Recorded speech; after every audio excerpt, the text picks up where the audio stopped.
Hello guys, in this video I'm going to be building this Panzer III N from Takom. And before we begin, just a quick note that the model kit in today's video was supplied by HobbyLink Japan, hlj.com, and there's a link in the description if you want to get your model kits there too. This kit is from Takom's Blitz range, which is supposed to be a slightly simplified model compared to Takom's normal kits. The first thing I noticed about this kit is the size of the box. It's pretty small, comparable to the Tamiya Samur which I built recently. But if we have a look inside, we can see it is jam-packed with sprues, all individually packaged. So let's have a look at those sprues in closer detail. We have the D sprue here with some armour plating and some tow cables and other bits and pieces, tools and so on. The E sprue with parts for the turret and the turret basket. Here we have the sprue for the gun.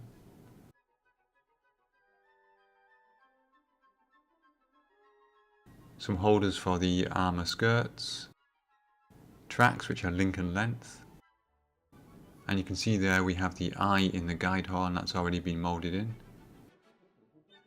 Lots of nice details on those and minimal ejector pin marks too. The wheels and suspension components are on the neck sprue. And again, there's very nice detailing there, including even the Continental manufacturer's mark on the rubber. And we get two of those sprues. Here we can see the bathtub style hull of the vehicle.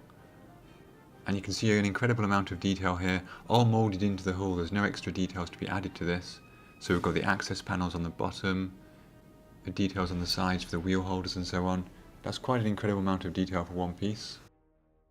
And then here the upper hull. And the thing that stood out to me most here, apart from the weld seams down the side here, was this anti-slip texture on the sides. You can't quite see that on camera, but it is really finely detailed. And we have some photo etch parts for the armour skirts and a few other bits and pieces. And then looking at the decals, of course German vehicles tend not to have too many markings, and we can see here essentially a few numbers and a few German crosses in different colours. Moving on to the instructions, they are in the very familiar Takom format. So we have some information on the front here about the vehicle, the sprue maps, and then these very familiar CAD style drawings. The only thing I would say is that this instruction booklet is much smaller than Takom's normal booklets, and a few times during the build I did have problems working out where parts should go exactly because of the size. It was quite hard to make things out in images. And then finally Takom give us 4 marking options. One of them is this dark yellow and green option, and the other 3 are variations of the tricolour camo scheme, including one hard-edged option. As you might expect, the construction starts with the suspension components, and I was really impressed here with the level of detail.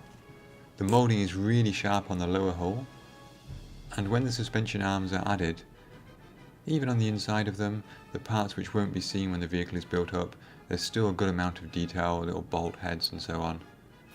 That's a really nice touch from Takom. Each of the suspension arms slots in, and it's held in the right position by a small pin. So they're not adjustable, but you can at least guarantee they'll all be in the same position, so your tank will hopefully sit nice and level. Here's another good example of that detail. I assumed that this part here with the bolt heads would be facing outwards, but when I put it on the vehicle I realised it goes inwards, and even though that face will barely ever be seen, Takom still have taken the time to mould on there those bolt heads. And here's the side of the hull with the suspension arms in place.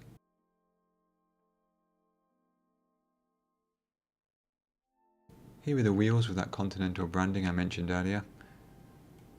I suppose one small complaint with these was that it was quite hard to get them to lock together. There is a tooth and a nook for them, but they don't always stay exactly parallel, so you do have to work a bit at that.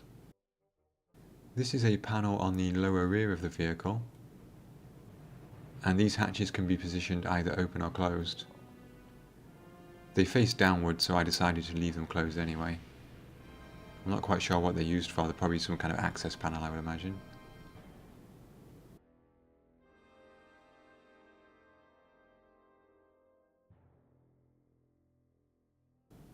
These big ejector pin marks are quite common on this kit. They're never on any of the exterior surfaces, so they never really affect the kit itself, but you do need to remove them prior to assembly because they often get in the way.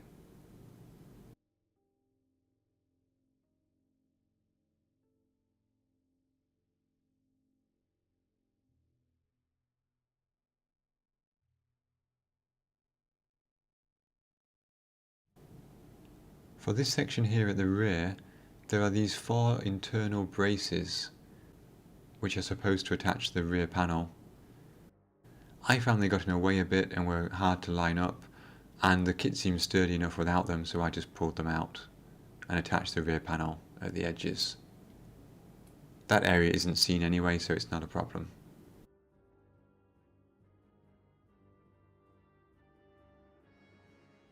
One thing I did find when I attached the exhaust system was that later on this piping piece here goes on and attaches to the vehicle body and the exhaust. And the exhaust wasn't quite in the right position. Luckily the glue was still a bit wet, so I could manipulate it into the right position. But I think if I was making this again, I would bear that in mind. Takom give you directions for holes to drill.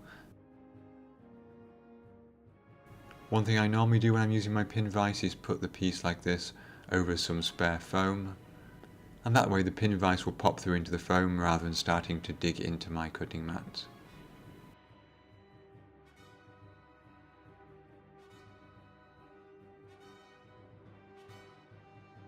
This front armour panel was a tight fit. I needed to do some sanding on it to make it go into those 2 windows there.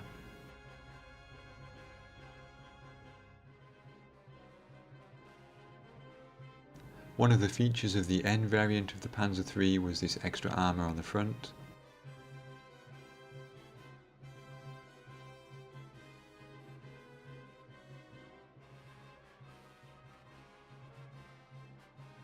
On the rear of the vehicle, and to be honest on the whole kit, I was really impressed with the amount of detail. These towing cables, for example, although they're made out of plastic rather than steel braid, they've got lots of detail. You can see the strands of the cable in there. I feel no desire to replace these with anything else. I found it a nice touch that the cable holders are attached already to the cable. It makes it easier to build. Of course, it does mean you don't really have an option to leave off the cable, because then you'd have no empty hooks to use. The instructions would have you attach all of the exterior fittings to the top of the hull, so that the tools, the lights and so on, before you attach the bottom and the top together. I figured that if I did that, I would almost certainly break those fittings off when I combine the 2 halves, so I put them together early on in the instructions. I think that was a wise move because it did need some quite firm holding and bracing to keep the upper and lower hull parts together while the glue set. Moving on to the turret, and one tip I came across, and this is where the small instruction booklet comes in. This frame here for the doors is not quite symmetrical. The bottom of the frame hangs down lower than the top pops out, but only by a tiny amount, and the instructions don't make it clear that it has to go in a certain way. Basically the slightly larger bit, the bit that hangs down the most, goes at the bottom. I wasn't quite sure about the fit on the gun into the mantlet piece. As you can see here, we've got 3 holes, and if we look at the way that the instructions say things should work, that small sort of barrel piece should push through the M7 piece, and when we do that it doesn't stick out very far at all, as you can see here.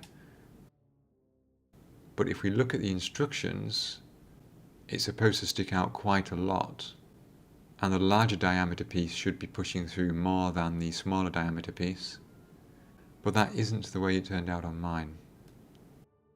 There is a bit of a gun breech and a shell basket included.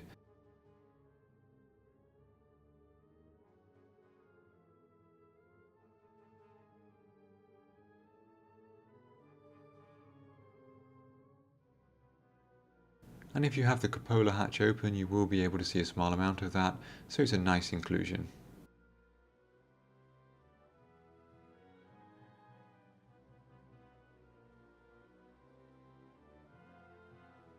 In the instructions there are a few times when you have optional pieces, like M5 or M4 here. They don't often tell you what each piece is for, so I chose the one that I personally preferred. Here's another example. This one's fairly clear. You have those vision ports either open or closed, and they just slot into the cupola side.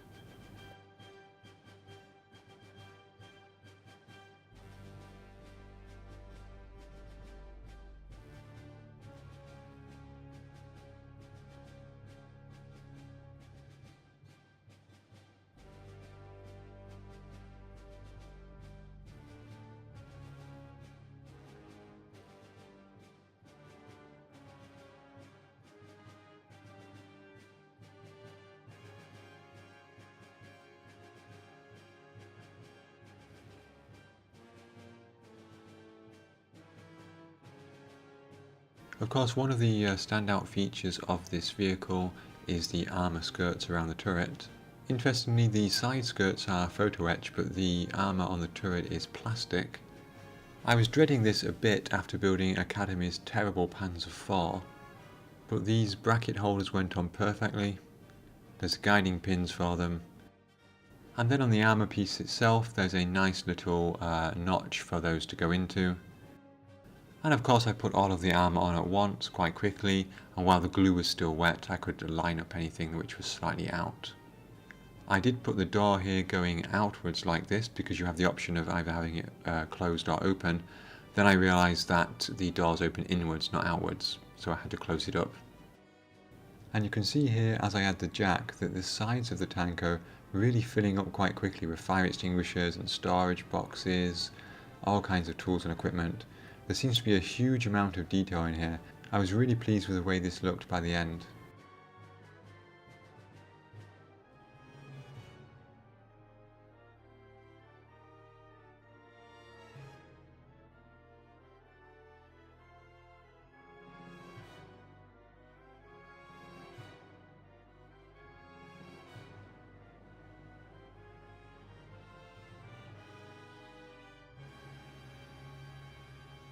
And here is the kit at the end of the build.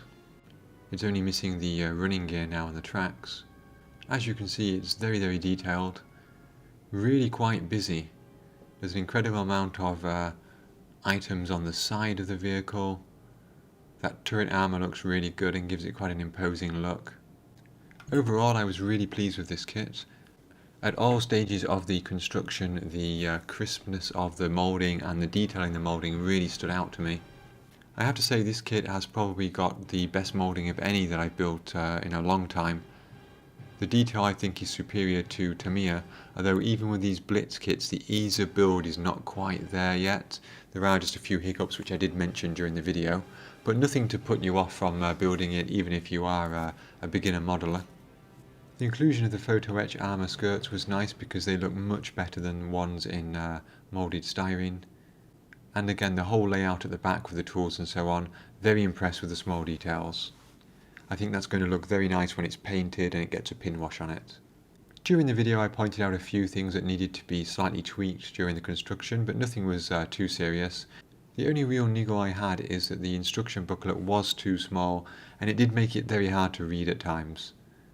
Sometimes the inclusion of maybe a side view or an above view diagram just to clarify the position of parts would have been a helpful thing to have there. Well guys, that concludes my build and review of the Takom Panzer III N. In the next video I will be painting and weathering the kit. And before I go, just a quick chance to say thank you to HobbyLink Japan, HLJ.com, for supplying this model kit. And a special thank you to my Patreon supporters, whose names you can see on the screen now. Guys, your kind support is greatly appreciated. I know that in these times it can be difficult to support YouTube creators, so I really do appreciate that you've chosen to support my channel. So thank you very much guys. Okay, so thank you everyone for watching, and I hope to see you in the next video where I will be painting and weathering this Panzer III kit.